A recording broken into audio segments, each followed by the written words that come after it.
Welcome to Meditation and Mindfulness. Let's begin this week with a meditation like we usually do. If you want to use music, you can get that playlist ready and I'll tell you when to hit play. Just let me get mine.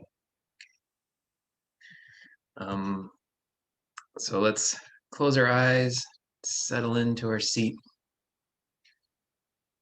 start becoming aware of our bodies, connecting with our bodies, connecting with the earth through our legs.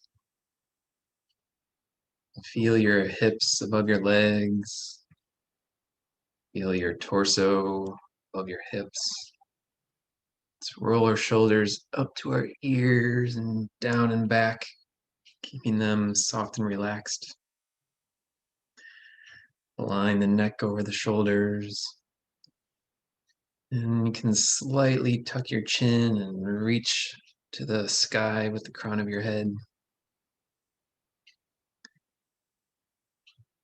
And this week, let's just start with Samavriti breathing, equal inhales and equal exhales. We'll inhale to a count of 5, then exhale to a count of 5.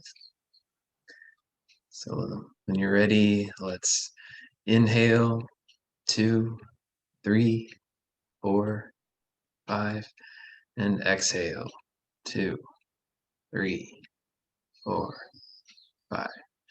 Inhale, 2, 3, 4, 5, and exhale, 2, 3, 4, 5. Continue that pattern on your own for 3 more breaths.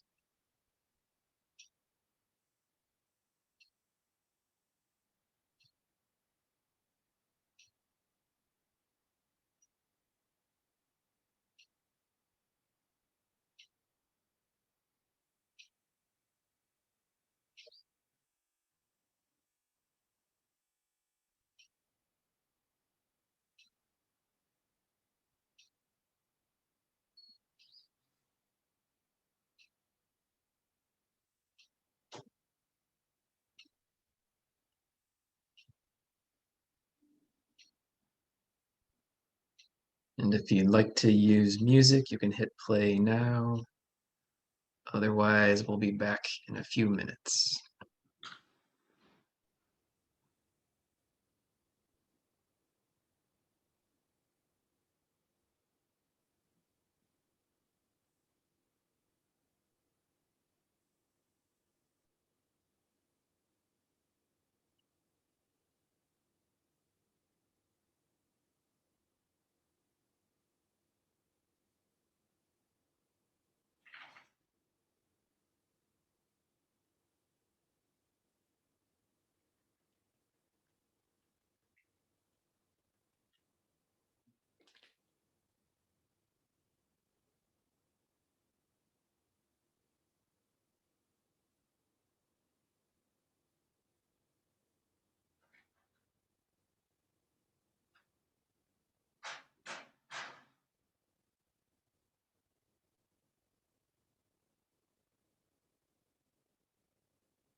Slowly begin to deepen your inhale, bringing your awareness back into the body.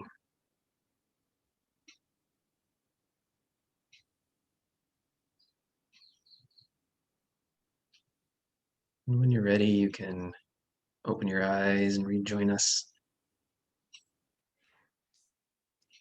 Only if you want to. So how's everyone doing? Feeling good? Relaxed. Cool. All right, so how was that homework assignment? Easy. Easy? Yeah, Yeah, the answers came instantly. Yeah. great. All right, well, let's start talking about that then. So Tim, you want to go Yeah, first? it was a no-brainer. It was the Well, what I guess for the recording, let's, so what, tell me what you heard the assignment to be I think first. it was what was an example of a decision that you made and that and I don't remember exactly, but that was like related to your evolution in being aware and on your path towards happiness or and becoming more enlightened. And it's funny because there's so many different examples, but the first one that came to mind was just the moment I read about the yoga teacher training application. It was just a no-brainer. It was just like, you're going to do this, period. It was almost like it was a different voice in my head. And then actually playing it out was second nature. And that's not normal. Oh yeah. Um, cool. And so how did you feel while making that decision? Confident, which is strange. Yeah. Yeah. Yeah, confident, sure. I just knew it was the right thing, and it was, the semantics. I couldn't afford it. I couldn't take the time off to do it. I didn't know how I was going to get there, and none of that mattered. It was a beautiful example of where there's a will, there's a way. Hmm. Cool. Yeah, I had the same exact reaction. I think as soon as I saw the email about it, I signed up for it. So yeah, I know what you mean. I'm not doing this is what I said and resonated constantly. Hmm. Cool. Great. All right. Who wants to go next?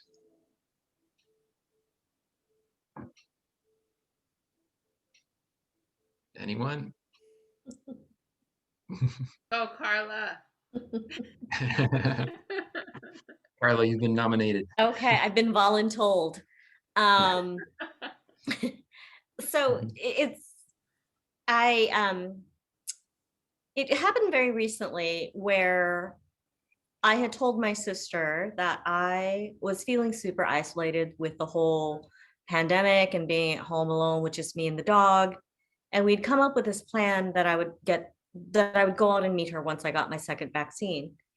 And over the weekend, she comes back with, hey, I'm going to get our other sister together. And we're all just going to go to Chicago. We'll meet there and we'll eat, we'll drink, blah, blah, blah, blah, blah, go shopping. And I felt like totally taken out of the equation. Like I said, I needed to like emerge from having been in isolation, and the idea of like being on Michigan Avenue and boozing it up and shopping, just none of it was what I wanted. And so like as the baby and the people pleaser, like normally I would have just like gone ahead with what my older sisters told me to do. Mhm. But I just kept feeling like none of this is what I want. And I wasn't even considered in the plan making. They kind of just said, well, here's what you're doing.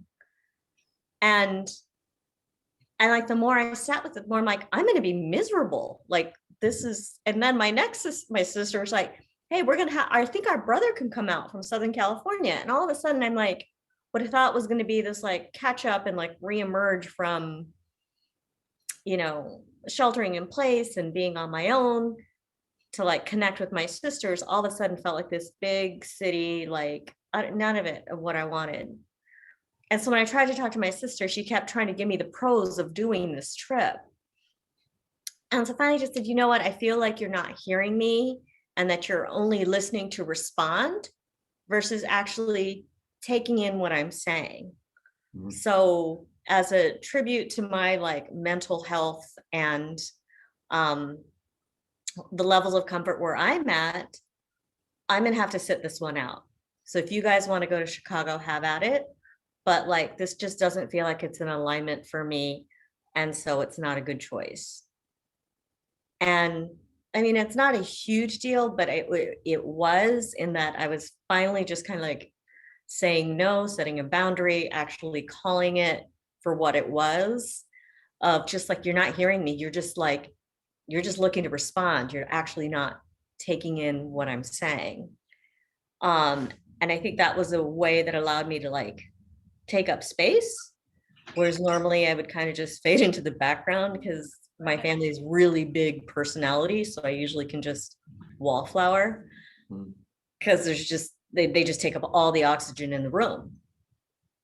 So, so yeah, so that was just a very recent thing that I didn't expect to share, but it was, I still felt like, yay, me, I found my voice. Yeah, fantastic. Yeah. Yeah. Thank you. Carla, how did she respond when you said that? Well, I'm sorry you feel that way, and none of that was our intention. And I said, look, I'm assuming best intent on all fronts. I really am. Like, I love that you were open to seeing me, but right now I feel like I'm a Chicago cock blocker because this is what you guys really want to do. And I just can't. So like no harm, no foul. Like if that's what you want to do, go have a great time. But I don't want to spend the time, miles, money to do something I'm not into. And so we agreed we would find something just the two of us later that didn't involve all the logistics and all the other people. Yeah, amazing. Exhausting. Yeah. And so what was that decision-making process like? Was it long and drawn out, or did you know pretty quickly? I mean, I knew in my gut, like the second I started getting texts about Chicago, I was just like, I would not have been fully vaccinated at that point. Like I wouldn't have been in the 2-week period. And I'm just like, I'm not going to risk this kind of travel. Like it's one thing to go and hang out with my sister who's been fully vaccinated, but like to go to a huge city and try to whoop it up, just, it was all like red flags to me. Mm. And I was like, I can't be so people pleasing to my detriment. And so I had to say no. Mm. That's And fantastic. I feel relieved as a result. Yeah, well, that's great. Yeah. Yeah. It sounds like, I mean, have you ever done something like that before? Stand up to your family like that before? No? No. Wow. Well, amazing. Yeah. Yeah. Yeah. Yeah. And so, and how did you feel as you made that decision? I mean, there was a combination of guilt, but also just like the courage of your convictions, right? And it was like, I'm not going to risk I'm not going to risk my health and well-being to be in a situation where A, I could risk getting sick, and B, that I just knew my nervous system just was looking for something more calm. And the idea of being in a huge city, just like I couldn't stomach it. I literally was having anxiety in my stomach. And I was just like, you know what? Like, what if I just said no? Would that end it? And it was like, yes. And saying no was an easier pill to swallow than like grin and bear it for the sake of the family, right? Yeah. Which I'd done my whole life, grin and bear it. And I just didn't have it in me anymore. Yeah. I think the pandemic just broke me down that way. I'm like, I just don't have it to give. I have no like reserves left. I'm running on fumes. Right. Yeah. Yeah. Wow. Great. Nice and light. Sorry. Yeah. No, that's really inspiring. Thanks. Thank you. Sounds Thank like you for witnessing. I appreciate it. Sounds like a great victory.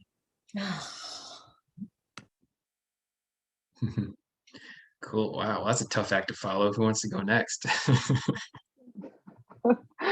I'll go next and segue through it. Carla, I just feel like you have such a master of language and articulation. I really appreciate when you share and your stories and the things that you've learned that you shared with us too. So thank you for that. And direct answer, I'd say that I had a similar experience as you two, Matt and Tim, with the yoga teacher training. I dove right in. I mean, I got the email. I barely knew Point Reyes Yoga Studio, but I was just like, yeah, this is where I'm supposed to go. This is where I'm going. So that was interesting. But I want to go more general. This question made me think about one of my dear friends that I talked about at the sutra presentations, Suki, and she had a tool for decision making, and I've used it ever since she shared it with me. And I feel like Carla kind of touched on it. She said her name was Suki. So Suki said, like, if you're having a difficulty with any decision, to close your eyes and just walk yourself down each path that you could possibly take, and then listen to how your body reacts. Like, do you feel that sense of joy and uplifting, and it feels right, it's, or do you kind of have like that little dampened feeling, or even worse, you just feel like no, no, no, no, no, no, like I'm not supposed to do that. And I think that it serves two purposes. It tries to get us out of our head. And since she told me this, I feel like I've read a lot about the research that's coming out about our guts actually kind of being our second brain, or even our major brain. Like it's actually more wise. There's more neurons down there. So I feel like this is a technique to tap into that mind. And I feel like Carla kind of talked about it. Like, she said she was in her gut, she was reacting to the different path options that she was putting before her. And she eventually went with the one that actually resonated with her joy. And the thing about this technique is that I use it not just for my big decisions now. I use it for, like, if I want to decide what to order. But like, oh, do I get the salmon or do I get the tofu? I close my eyes, I walk myself down each path, and I'll tell you, I mean, it's a really great technique for me. I use it all the time. And I thought about this recently. Suki's middle name was Joy. And so, she told me to use Joy, to use her to make decisions. So that's kind of where my mind went with the question. Mhm. Great. Cool. Yeah, my meditation teacher actually described a similar technique for making big decisions like that. Really, yeah, closing your eyes and really just going there, going down each path and imagining, playing it all out in your head, and then noticing how you feel. So yeah.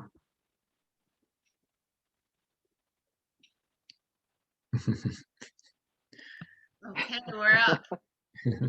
Yeah. Hey, Jeff. Hi there. Just home from work. We're responding to a question that Matt asked us about making decisions, about when we have some decision to make, how do we come to making our decision? Do we, just jump in, or like, how does it make us feel? We think about, which one way or the other. Or I do what Gina says. It's really simple. It's so simple. 25 years ago, I used to make decisions, but I really don't have to anymore. He makes big decisions. I do make the big decisions, but then there's never any big decisions. I make the little decisions, and he makes the big decisions. And it works great. I have no complaints. Funny.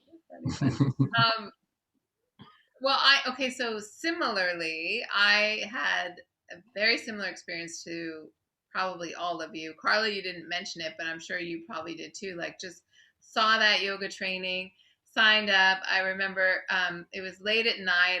It popped up, and I came into bed, and I told Jeff, I don't know, I just signed up for a month-long yoga training. Like, I didn't even think about it. I just did it.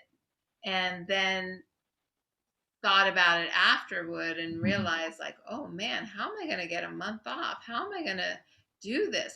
What are the logistics going to look like? And just kind of like you're saying, where there's a will, there's a way. You just figure it out, and that's so. It just felt it wasn't something that I consciously thought about. It was more just my body did it in a way.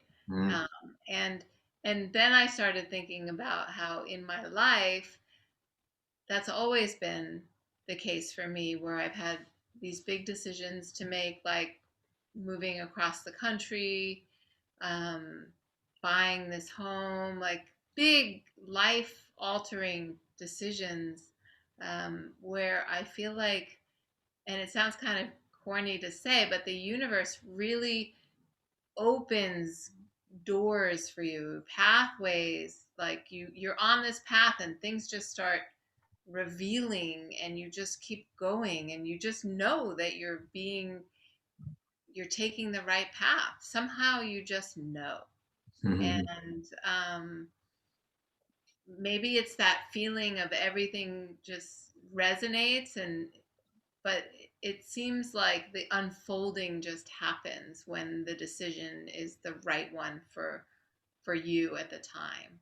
So I've always trusted that. And I've actually just the other day was talking to a young person who's been helping me out here a couple of days a week, and I was telling her, like, when you have to make these big decisions, just sometimes you have to just trust that the right way is going to unfold for you, and you'll just know it, and you can't really describe it. You just Mhm. know that feeling when it feels right. Mm. So anyway, I don't know if that really answers the question, um, but that's I've always just trust my intuition, I guess. Which Yeah. I guess is that brain in our gut is our intuition. Mm. Oh, Mhm. Kitty, do you want? Mhm. No. Mhm. Great. Yeah. Thanks for sharing. All right. Let's meditate again. So let's get comfortable. This will be another silent meditation. And let's do another one of those mindful awareness meditations.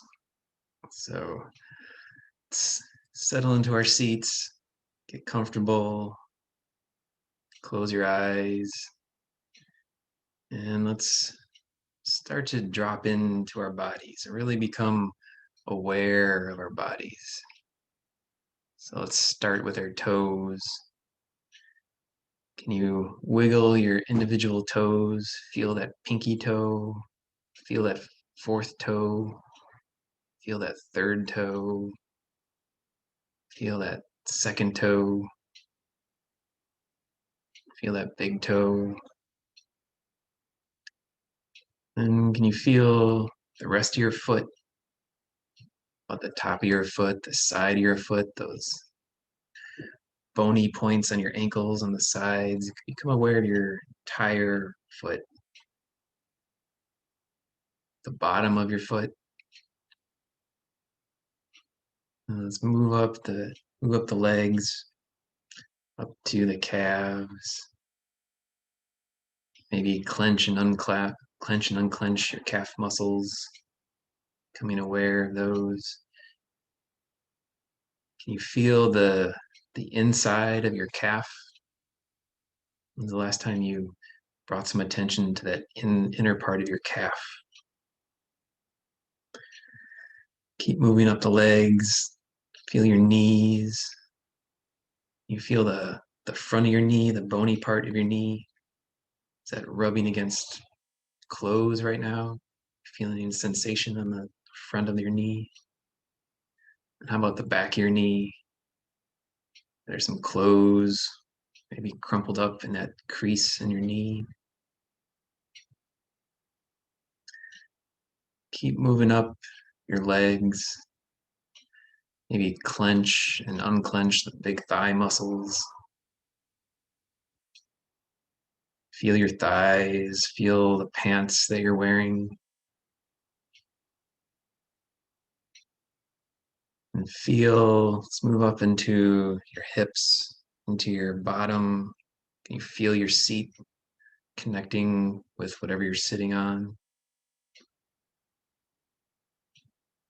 Feel your hips,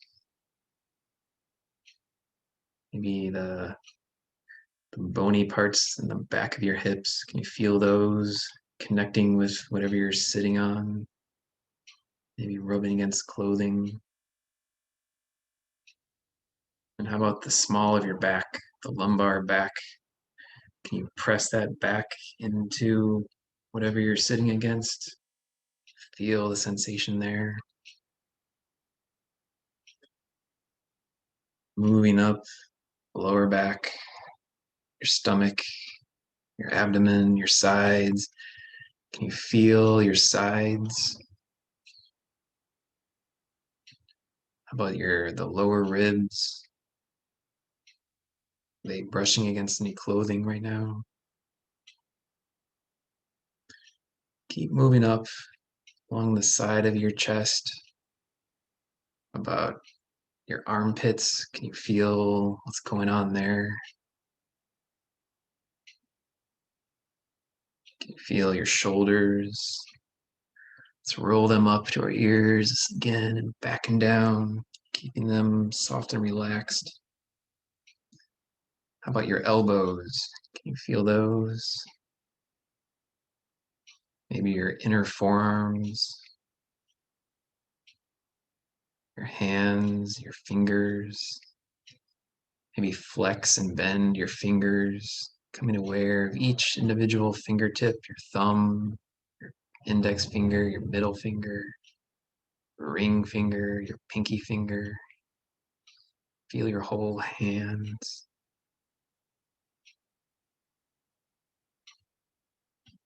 And feel your neck move up in your face. Can you feel your jaw? Is your jaw clenched? Is your mouth tight? Can you relax the jaw? Can you relax your cheeks? How about your eyes, your forehead, your eyebrows? Are your eyebrows furrowed? Can you relax your eyebrows? Can you relax your forehead? Can you feel your ears? Maybe move them around. Become aware of the sensation in your ears.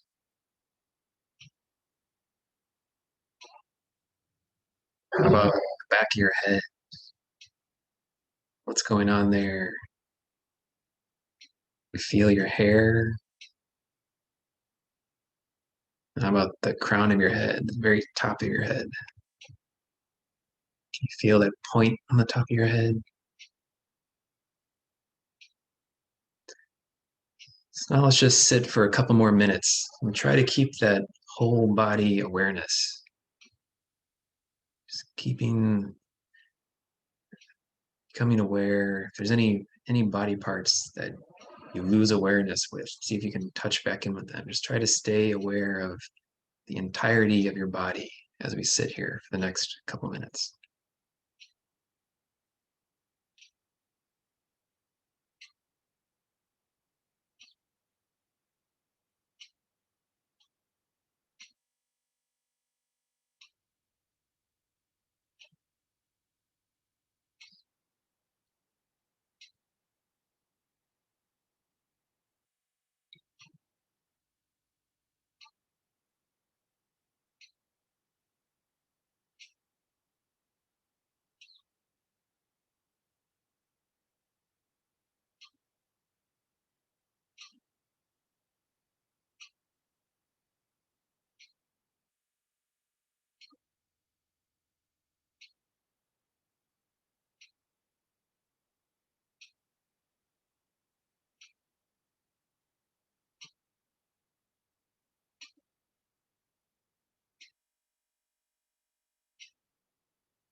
When you're ready, you can slowly start to deepen your inhale,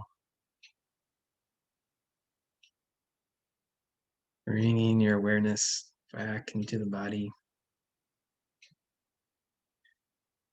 Make some subtle movements, waking up the body.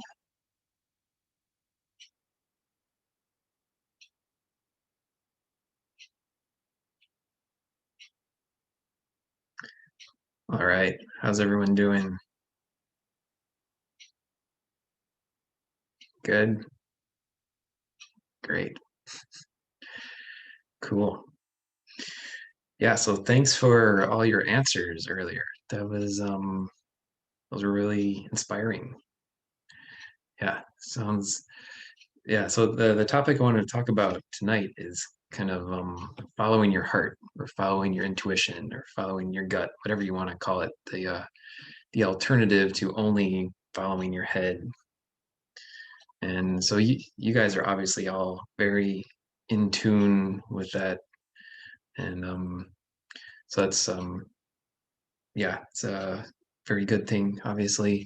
I think a lot of us, or at least I know when I was younger, it took me a while to learn to tune back into my intuition and listen to my heart. And so I think a lot of us are raised, there's so much emphasis in our society about focusing on the mind and rational thought and being following our reason. And I mean, just as soon as once we start school, it's all about we start to be trained to be little productive members of society.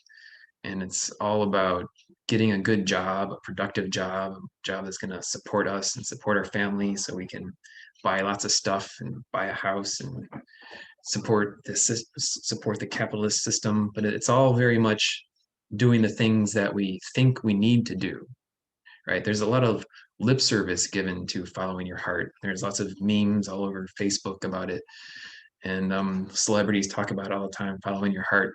But as a child, I mean, I remember hearing those messages, but then everything in practice was be practical, listen to your head, do the right thing, do the smart thing, get the good job.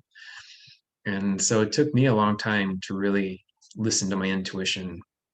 I mean, when I went to college, I studied biology. That was all from my mom. I mean, that was totally her idea, but I didn't really know what I wanted to do, so I didn't have a better idea. So it seemed it was a good enough choice at the time.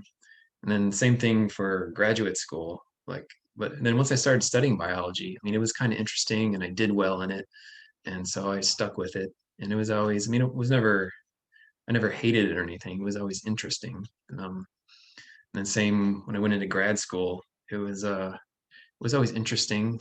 And grad school is a pretty sweet deal, at least for the hard sciences, because you don't have to pay for it, and you actually get paid a little bit of a stipend because you're doing research for the school. So grad school is a pretty sweet deal. I'm happy that I went through that. But then it was around the end of grad school that I really started thinking about what I actually wanted to do with my life. And you guys have heard some of this story. I told some of this before at the yoga teacher training. And so as I was finishing up my degree and I was thinking about careers, either staying in academic research or going into industry and working for pharmaceutical industry or biotech. So those are pretty much the two standard options for someone with an advanced degree in biology. But neither of those I was pretty sure neither of those would make me happy because both of them, you just wind up sitting behind a desk the rest of your life. And I don't know, for some reason that never sounded appealing. And so I decided instead of doing the smart, rational thing, I decided to follow my heart and try to become a science writer, a freelance science writer. So writing about science for like newspapers and magazines, because I'd always liked writing. I always loved writing, still love writing. And I liked the science. I liked the science, found it was interesting. And I liked thinking about all those really interesting ideas, but I didn't want to do the science myself because the pace of research is just so painfully slow. I mean, it's important and I'm glad that there's all those scientists out there doing it, but I just wasn't really a scientist at heart. So I didn't want to keep doing the research myself. So I decided to, make this big leap and try to become a freelance science writer. And so after I graduated, well, I started doing some writing while I was finishing up my program, writing for some of the publications at at the school I went to at UCSD, and writing for local newspapers and things. And everyone was telling me I was a good writer, so it seemed like a good thing to do. But then actually trying to make a career out of it was very difficult. I was making some progress, starting to develop some relationships with editors and starting to get published a little bit, but I was making very little money and just living on my credit cards, and so just kind of going into debt. And but also, and it wasn't really quite as fulfilling as I hoped it to be, because I thought I had all these romantic ideas. I could just write about the things that I found were interesting, and it would all work out. But it wasn't really quite working out the way that I thought it would be, because the publishing industry is just an industry like any else. They have, I'm sure you know, Mayumi. There's deadlines and schedules you have to follow, and everything has to have a news hook. And so it just wasn't what I hoped it could be. Wasn't what I didn't find the fulfillment in it that I was hoping that I would. And so that's why at that point I started to kind of really struggle with finding meaning in life. Find like what am I supposed to be doing with my life? So that's when uh, things started to get kind of dark.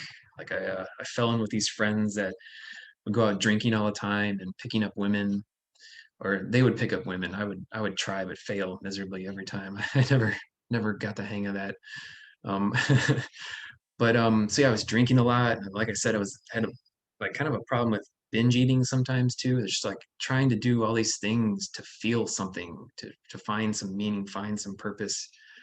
And so I was really kind of my life was kind of going in a downward spiral at that point. It's like I was going into debt. I was drinking a lot, and my 30th birthday was the first time I and only time that I ever blacked out from drinking too much alcohol. Just like I woke up on my couch in the morning, I'm like, I don't remember getting here. And so that was kind of a scary experience. But it was right around that time that I found my meditation teacher. And so well, before that, so at first, when I was, I tried to follow my heart, and it seemed like it was just a train wreck, right? In that moment, it seemed like, oh God, this was a horrible mistake, and I've just really screwed up my life. What am I going to do? And I think that can happen sometimes when we're not used to following our hearts, when we're not used to listening to our intuition. It can, when we first start doing that, it might kind of take us in a path that seems like it's not the right path. If we're not already kind of in alignment with our lives. And so, although I mean, that was the best decision I could have made at the time, because I was so far out of alignment with kind of my real path in life. I had to go through this really rough transition point before I found my meditation teacher and was able to turn my life around. And so at that point, because I was in such a dark place, I was ready to just give everything to my meditation teacher or my meditation practice and just throw myself completely into that. And so that became the focus of my life moving forward. And and so then things started turning around at that point. And I started kind of and luckily my teacher, a big part of what she taught was using your career as part of your spiritual path. So with that motivation, I just threw myself into career, because at that point I had that personal motivation because my teacher told me I should do this. So threw myself into a career and got myself out of debt and saved up some money that I'm now surviving on while I try to figure out this next stage of my life. So eventually it all worked out, even though it seemed at the time that following my heart was just a fucking train wreck. But it actually, in the long run, did start to work out. And so, yeah, I think so. You guys don't need to hear this, but for anyone else who might be watching this recording later, that transition period of living our life for other people and living our lives based solely in our head, living our lives doing what we feel like we're supposed to be doing, rather than living our lives feeling um, what we feel like we're supposed to be doing, or what feels true to us, listening to our gut or intention or heart, whatever you want to call it, when we make that transition, it can be rough at points. And so, um, but well, I guess, and it can take a while to really start to hear our hearts, because when we're so disconnected from our hearts and we're not used to listening to it, or not used to listening to our intuition, sometimes the ego can confuse us and sound like it's our heart. So we think we're trying to listen to our hearts, but really it's just the mind in disguise, because we don't really know what it feels like to listen to our hearts. And so, yeah, there can be that rough transition period before we finally get back in line. But then, like you were saying, Gina, once we start trusting that process, then things just start unfolding, and then it starts feeling right, and starts feeling like we're doing the right thing, and then we get little encouragements along the way telling us that we're on the right path.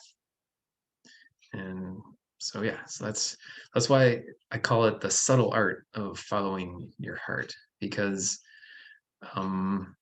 it can be tricky if you're not used to doing it, to make that transition from actually to make that transition from a head-based, intellect-based life to listening to your heart. It can, yeah, it takes getting quiet and actually listening.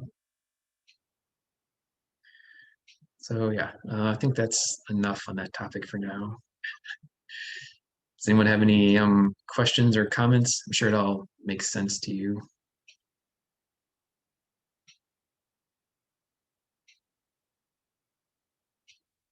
Yeah.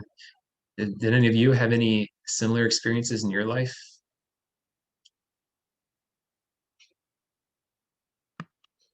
I had a little bit of a similar experience to you. Yeah. That I was a biology major. It seemed like a fun thing to do at the time. I wasn't really sure what I wanted to do. My dad was a doctor. Two of my sisters were doctors or in medical school. It seemed like what everyone did in my family. Um, at the time, I started climbing trees and doing tree work for my professors and stuff. And it was just something I liked to do, but I didn't think it was actually going to be a career or anything. And I got out of graduated from college, and I got a job as just a lab technician, lab assistant guy in a pharmacology lab at UCSF part time. Um, and what we were doing was really interesting. We were working on serotonin receptor, like drugs that affected serotonin receptors. You know, stuff that was very applicable to depression and anxiety and stuff. But the process was really tedious for me. It Oh, was no. indoors. It was microscopes. It was horrible, honestly. Um, at the same time, I was doing tree work in West Marin part time, and it took about a year before I realized that I really needed to blow off what my dad's vision of my future was Mhm. and do what really felt right. And it didn't hurt that I was much better a tree guy than I was a scientist. There was all these brilliant people there that were so much better at this than I would ever be. You know, all the postdocs and everything. And for them, it was their life, and for me, it was something that I found interesting but tedious. Um, and I really started falling into something that I really enjoyed. Um, and it's been a great path. I've had a few turns where it hasn't all been a dream. There's been little turns and harder patches and parts when I hired too many people or hired the wrong people. And I don't know, I learned a lot through the process. Plus, I met my wife through it. So Mhm. um, overall, it's worked out great. And luckily, I figured it out pretty early on, you know, by the age of 22, 23 or something like that. And I really haven't done anything since. It's been consuming enough that it's kept me from doing other things that could have been great as well. And I think about that, the things that could have been part of my life and never were because I got so consumed by this one thing that I've been doing for 30 some years now. Um, but I don't regret climbing trees. You know, it's been good overall. Yeah. And that was my following how I followed my heart. Yeah. Was it an easy transition when you finally made that full switch over? Did you have doubts or anything? I didn't have doubts that Did it your dad his dad never really fully embraced it. valued it, Oh, really? and I think that was hard. That was hard. There's a lot of things in my life. It seemed like the way it turned out, everything that was important to me in life, except for my wife, basically, my dad didn't value. Like was very into soccer and hacky sack and the music I listened to and my job. My dad was he never really appreciated any of my strongest points and the things that brought me the most joy. Mm. With the exception of maybe backpacking and beaches and some nature aspects of it. And that was a really hard for me. That's my whole life, basically, and especially after he passed, when I never really got fulfillment about through that. I never really came to an understanding with him, um, at least not one that we ever really talked about. Um, but anyway, the transition, other than him, was very easy, and that it one I just started having more and more of this type of work, and I was just totally cheating on the other type of work because it was the type of thing I could go and do at night, in weird hours, and I just yeah, it basically I just faded out of the other one. Oh, oh, great. Yeah, well, kudos to you for sticking through it despite your dad not being supportive of it. Yeah, I'm sure that must have been a struggle. he was a powerful figure, Yeah, um, but it worked out in the end. yeah, well, great. Yeah, I've been lucky that my parents have been totally supportive of all the crazy decisions I've made. So I'm lucky in that department. Mhm. Well, and I just want to add, it's interesting on the other end of that as the parent, when you think your kids, you think maybe what I don't want to say what's right for them, but you see them doing things that for you is maybe questionable, or you think, gosh, why are you doing that? You're so good at this, you should be doing this. And, I catch myself, and it's a, lifelong learning process. And hopefully they won't be on the couch And someday sometimes we don't catch ourselves. saying, like, my mom, so I try to admit when I've crossed the line. Oh, yeah. Great. I'm sure your boys appreciate that. Okay, well, we're running out of time, so let's do one more meditation and then call it a day. Um, so if you'd like, you can use music again. I'll tell you when to hit play. Um, and so for this one, um, let's just try sitting in quiet again, like we did last week. Just not doing anything, not even trying to focus, just being the witness of the mind. Just whatever your mind does. If it starts thinking about something, that's fine. Just watch it. Just notice it thinking. Just watch it go down that path. And so just yeah, just watch your mind and be aware of all the little patterns playing out in your mind. So if you'd like to use music, you can hit play now. Otherwise, we'll be back in a couple minutes.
Once again, start to deepen your inhale, coming back into the physical.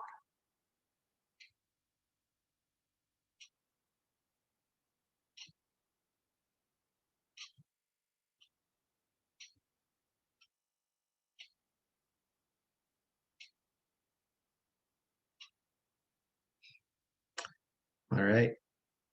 How's everyone doing?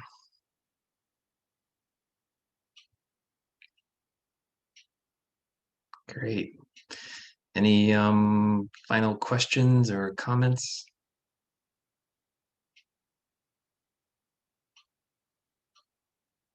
No? All right. Well, great. Thank you all for joining me again.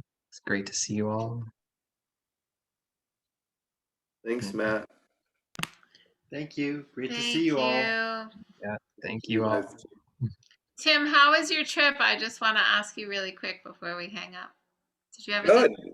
Yeah, Yeah? we still have a day and a half left. Oh, you're And still there. yeah, we're still here. We kayaked and clammed and biked and hiked, and we're tired. Another vacation now. So is this your house or some? Yeah, it's